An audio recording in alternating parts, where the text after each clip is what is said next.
Hello, my name is Sr Bernadette. I'm a member of the Franciscans of Halifax, and I'd like to welcome you today to this episode of Communion of Saints. Before we get to our saint today, however, we have our traditional quiz question.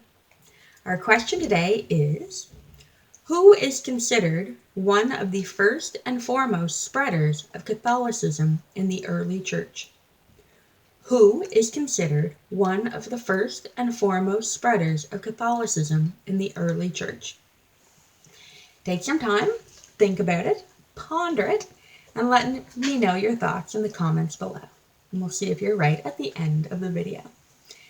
So today, the saint we're going to present to you today is actually a request. And so I love to see requests come in. So if you have any ideas for any other saints you'd like to learn more about, please also let me know in the comments below. Today, we're going to learn about Saint Agatha of Sicily. Saint Agatha. Saint Agatha was born in 231 AD to a noble and rich family in Sicily. She was of known beauty. Her beauty was known to many. And although many men desired to seek her hand in marriage, her love for Christ prevailed. She consecrated herself a virgin, and this means that she dedicated her life to God. She would remain celibate and live a life of prayer and service for Christ and his church. Although making this vow, it did not deter men from still trying to make unwanted advances towards her. One of the most persistent was a man named Quintanus. Once again, forgive my pronunciation, it's probably very wrong. Quintanus was very persistent, and he tried to do everything to entice Agatha to marry him, but she would remain firm in her vows. At the time she was 19-20, the diocesan persecution began. It was the seventh persecution of Christians in the church. It started in 250 AD. It was an edict by the Roman Emperor Diocletian. Again, sorry for the pronunciation. Basically required everyone to offer sacrifice to the gods, to the Roman gods, on behalf of the gods and on behalf of the good well-being of the emperor. It's interesting to note that Jews were not obliged to make this. Only everyone else, specifically the Christians. This emperor was very anti-Christianity.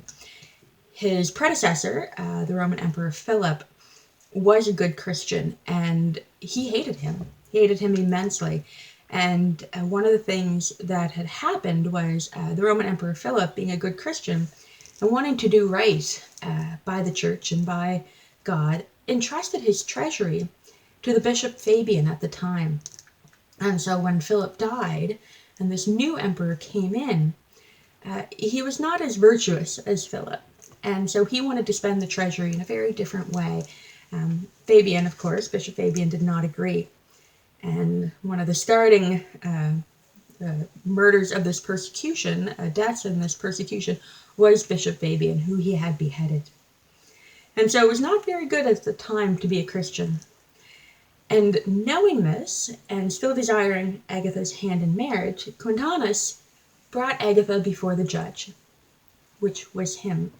Quintanus was the judge, and he believed that if he could have her renounce her vow and marry him, he would not put her up for persecution and be tortured as a Christian. Agatha, however, was very determined, and she did not want to give up her vow at all. In fact, her response, as recorded, was, "Jesus Christ, Lord of all, you see my heart, you know my desires. Possess all that I am. I am your sheep. Make me worthy to overcome the devil." Quintanus, of course, did not like this response at all, and to help break her of her vow, he decided to send her to a brothel, and there she lived for many months, enduring many tortures, but remaining pure and calm in her faith. Realizing after many months that she would not be broken,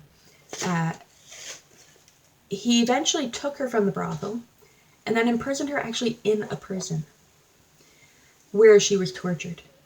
Saint Agatha, she suffered immensely. She was stretched, she was torn with iron hooks, she was burned with torches, and whipped. And that's only a few of the sufferings and tortures she endured. Although throughout it all, she remained very calm and very serene, and even had what is reported a joyful countenance during it all for the sake of her beloved. This did not help Quintanus's mood at all. In fact, he was so enraged that if he could not have her beauty and possess her, then no one could. So what he had then is, in this fit of rage, ordered that her breast be cut off, a symbol of her womanhood. And to further the enrage and further the torture, he allowed no physician and no food be brought to her, and returned her to her cell in the state. Saint Agatha, however, still remained calm, and it was reported that Christ came to console her and actually sent Saint Peter to heal her and give her consolation. And he miraculously healed her of all her wounds. It was reported to Quintanus of this miraculous healing, which of course did not sit well again with him, and it enraged him even more, so much so that he had her stripped naked, rolled on hot coals and sharp shards to torture her even more. When she was returned to her cell, it was reported that she had said, "Lord, my Creator, you have ever protected me from the cradle. You have taken me from the love of the world and given me patience to suffer. Receive now my soul." And with that, she died. She is venerated in the Catholic Church, even to this day. In fact, she is one of the 7 women, including the Blessed Virgin Mary, that is still found in the Roman canon in Eucharistic Prayer 1.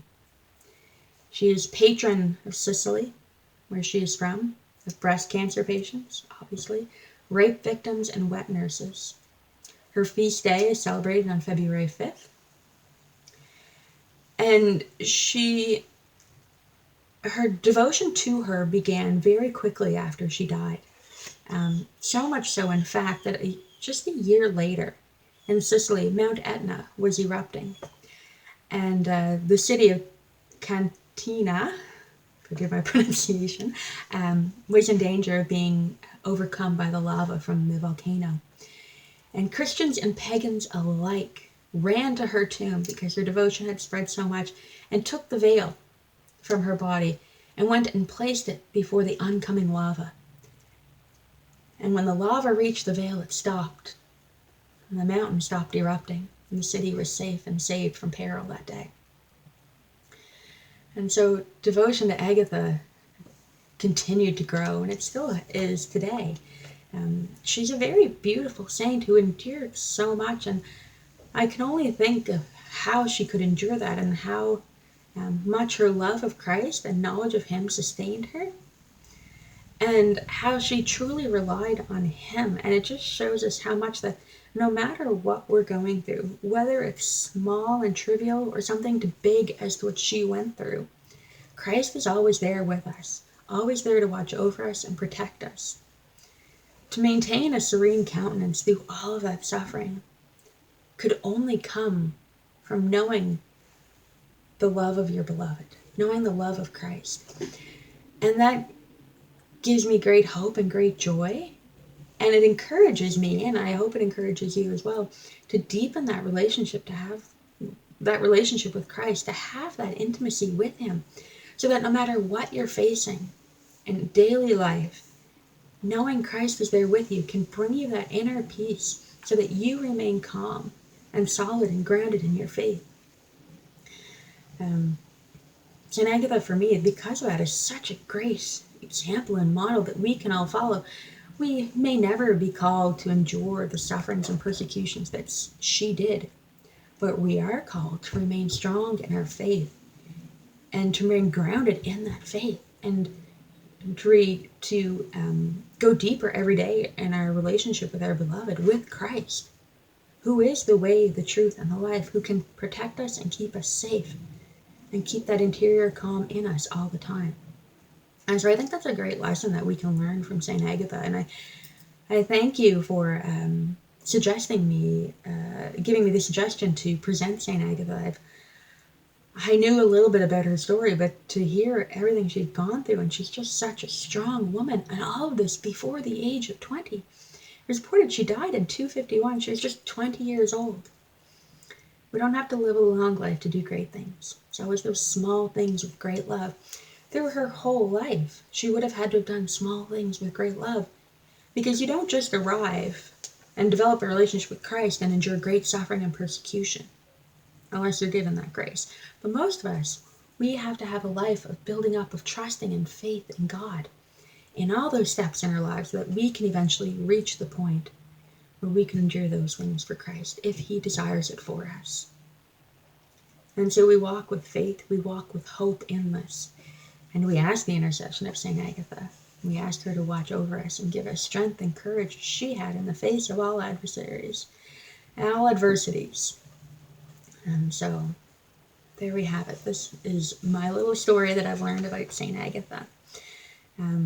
If you liked this video and you want to hear more, I encourage you to look her up and to hit the like and subscribe button down below so you can hear about more saints. And if you have any suggestions, add them in the comments below. I'd be more than happy to hear from you. But before we end this video, we have to get back to our quiz question.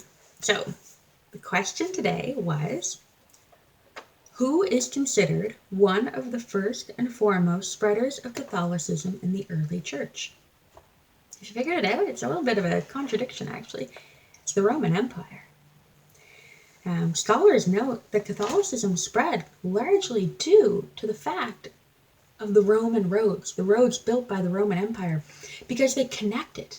They caused connections between each city, and it was easier for the Christians to travel and safer for them to travel. And so, although the Roman Empire is known for persecuting Christians, God also used them to help spread the faith, to always remind us that He can write straight with crooked lines. And so, it's the Roman Empire. So we always have to have that hope and that faith that the Lord knows what He's doing, and He can take any situation and turn it into a good one. Look at what happened with St. Agatha. Horrible tortures, but look at the faith that has come from it because of it. Just under a year later, thousands of people were already venerating her and turning to the Christian faith. So there we go. So, once again, if you like this video and you want to see more, please hit the like and subscribe button down below.